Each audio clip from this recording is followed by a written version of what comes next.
Earbuds technology for the most part is getting more and more affordable, definitely to the point that even the budget Airpods Alternative segment is already flooded with options. And I've lost everything, forever living in the dark. I feel so alive, still remembering what I want, but it ends with you.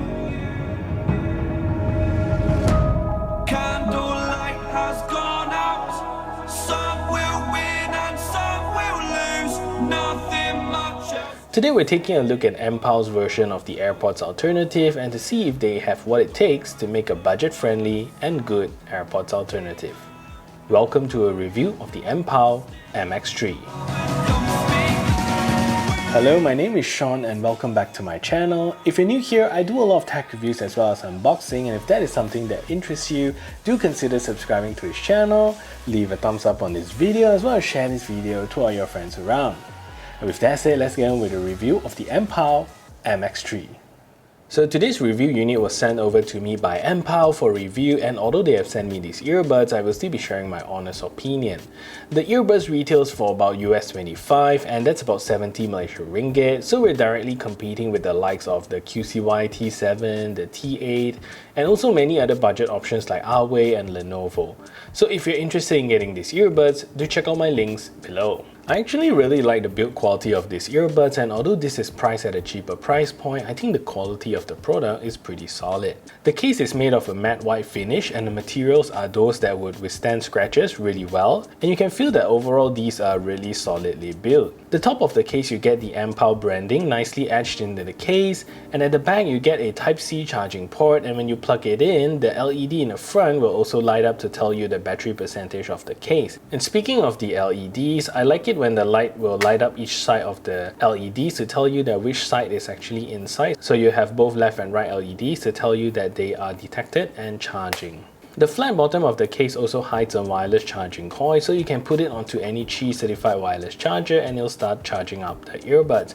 The lid on the MX3 is very unique, where it has two levels of clutch to engage and hold the lid open, so one at 45 degrees and another one at 90 degrees. Either way, the lid will open up nice and smoothly, which adds to the experience of using these earbuds. So the earbuds of the MX3 is very simple, literally a stem style earbuds with an AirPod style ear tip. Honestly, there's no design, no wording, no branding anywhere, which is pretty refreshing to see. There's also no in-ear sensors on these earbuds, and Mpow also throws in a silicone tip here to help with the sensitive ears of some people. They don't give you that seal that you're looking for, so it doesn't really change the sound signature of the earbuds, but it does add a layer of comfort when you're using these earbuds. So considering that this is priced almost similar to the QCY T7 and T8, the battery on the MX3 is much better. With a full charge, the earbuds will give you about 5 hours of battery life and 15 additional hours with the case, where the QCY both fare a lot less than the MX3. The MX3 also wins in the department of quick charging, so 15 minutes of charge will give you about 2 hours of battery life. So in terms of its features, you're getting a standard Bluetooth 5.0 chipset which supports the AAC and SBC audio codec. No Qualcomm options here, so you're not getting any aptX codec, and this is the same as the QCY series of earbuds, but the QCY T8 comes instead with Bluetooth 5.1. The earbuds also comes equipped with an impressive IPX7 water resistant rating, and that means that these earbuds can withstand submersion up to 1 meter for about 30 minutes, so you should be secure with most water action. And both the QCY models that it rivals only comes with IPX4. The earbuds also supports an ultra seamless mono and stereo mode, so you can use either side independently, and when you put either side back into the case, it will not pause the media on the other side, so pretty impressive stuff there. And lastly, there is no multi-point connectivity on these earbuds.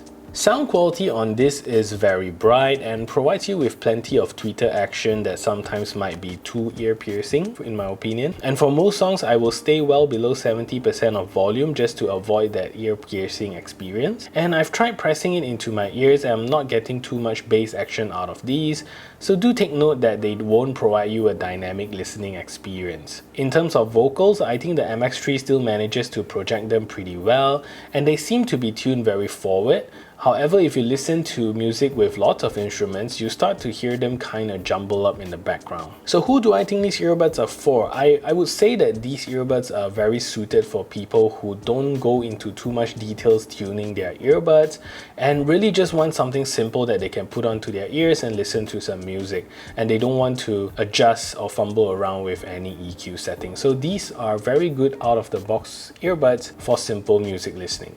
So this is a test to see if the Mpow MX3 is a good earbuds for making phone calls. So this is me speaking in a relatively quiet environment, and this is the call quality that you can expect. So what I'm going to do now is to turn on a simulated background noise so you can hear a difference.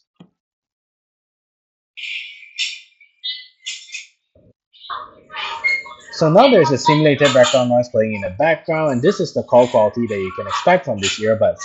So what do you think of the call quality? Let me know in the comment section down below.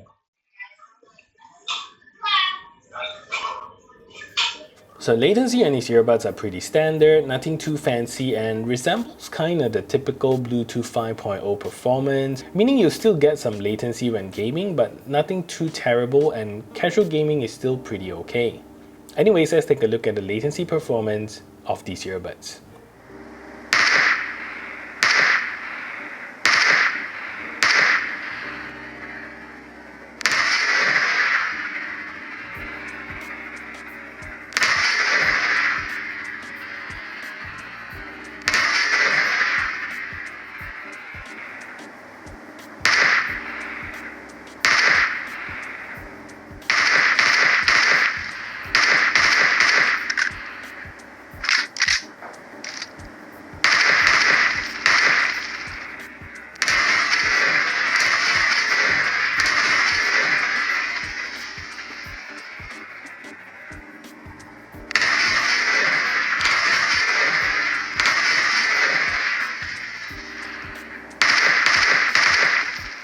So the MX3 does a great job when it comes to controls, and they are really sensitive, very easy to tap, and doesn't go crazy when you try to tap them multiple times.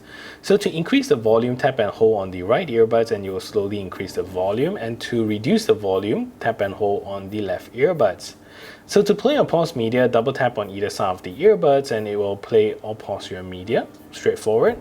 And to skip tracks forward, triple tap on the right earbuds and it will skip forward, triple tap on the left earbuds and it will skip backwards. So to call out your assistant, all you gotta do is tap once and hold on the earbuds for about 1 second and it will call out your assistant.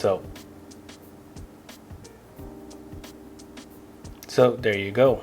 So the assistant feature is one of the controls that I kind of think is a bit fumbly, but everything else works just very nice.